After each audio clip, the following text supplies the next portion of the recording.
saudoso DKV. Um carro da década de 60, com tração dianteira, 3 cilindros e motor de 2 tempos. Sem falar que ele possui uma bobina para cada cilindro e um platinado para cada bobina. É um desenho muito bonito e cheio de detalhes. Um verdadeiro charme. São muitos rodando por todo o país, e um deles, em especial, está aqui em São Paulo. É de propriedade do Hélio da Cunha, que sem dúvida é um dos maiores incentivadores da marca no Brasil.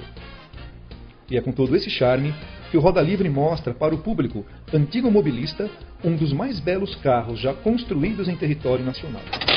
E a gente começa aí o Roda Livre assim com o pé direito e com chave de ouro. Não é isso, Hélio?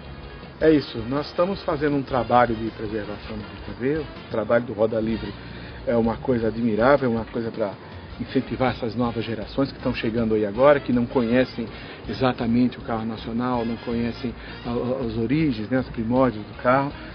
A sigla é DKW, né, mas a gente fala DKV. DKV. Por que isso? A primeira fábrica desses carros foi chamada Deutsche Kraftwerk, fábrica alemã. E a cada lançamento, a fábrica lançava colocava o carro no mercado com as iniciais DKV, DKW no caso, né, desse DKV porque é o som que ele tem no país de origem, mas existia, por exemplo, Das kleine Wunder, né, era a pequena maravilha, ou ainda Der Knabenwunsch, né, não sei se a pronúncia está correta, mas significava o sonho da garotada, que era um carro que eles fizeram um modelo bem básico, bem acessível, com a proposta de ser o primeiro carro da pessoa, quando, por exemplo, o jovem retirasse a carta de habilitação, fosse habilitado a dirigir o carro, então comprasse aquele carro, que era uma proposta para ser o primeiro carro, o carro mais acessível economicamente à pessoa. E todos os lançamentos que tinham saíam com as iniciais DKW, isso consagrou a marca, né? Cada lançamento sempre DKW, que se lê DKV aqui no Brasil.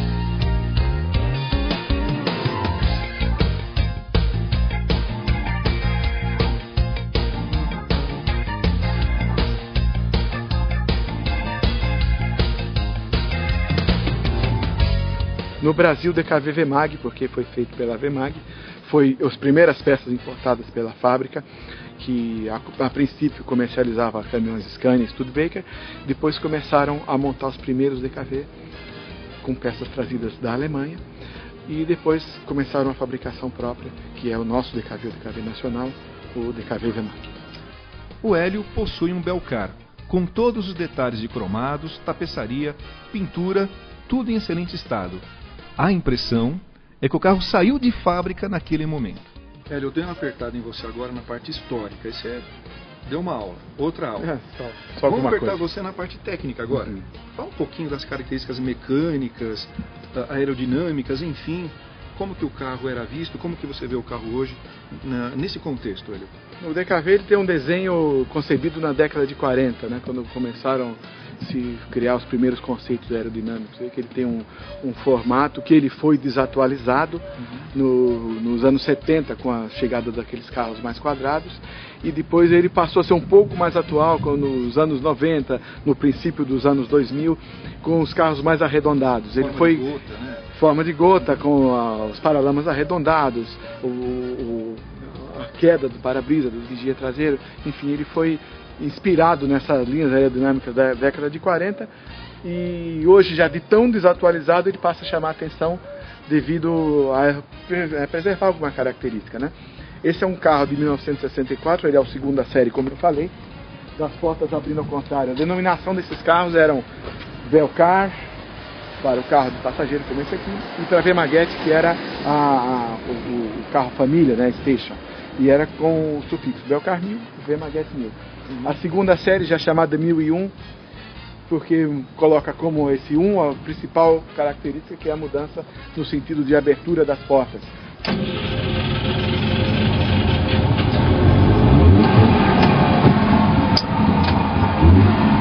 É um motor de 2 tempos, com 3 bobinas, com 3 cilindros, com 3 platinados. A gente costuma dizer que é o tritudo, ele tem um circuito para cada motor. Mas por que uma?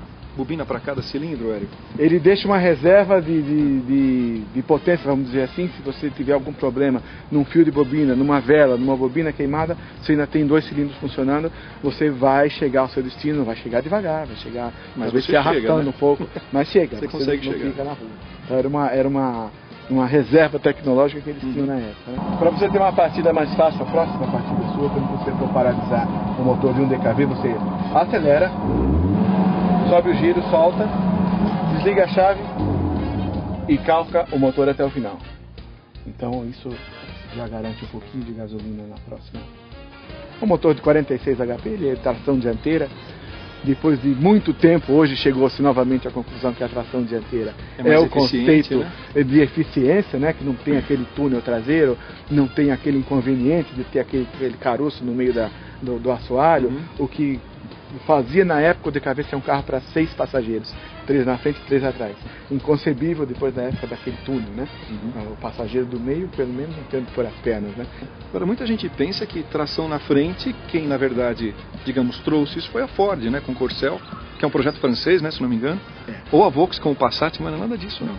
A Volks, se não me engano, com o Passat, ao invés de cruzeta, era já a homocinética, né? Esse carro é cruzeta. Né? Cruzeta. Com tração dianteira, foi o primeiro que entrou aqui no Brasil. O primeiro carro fabricado no Brasil foi uma V-Maguete, na época denominada caminhonete universal.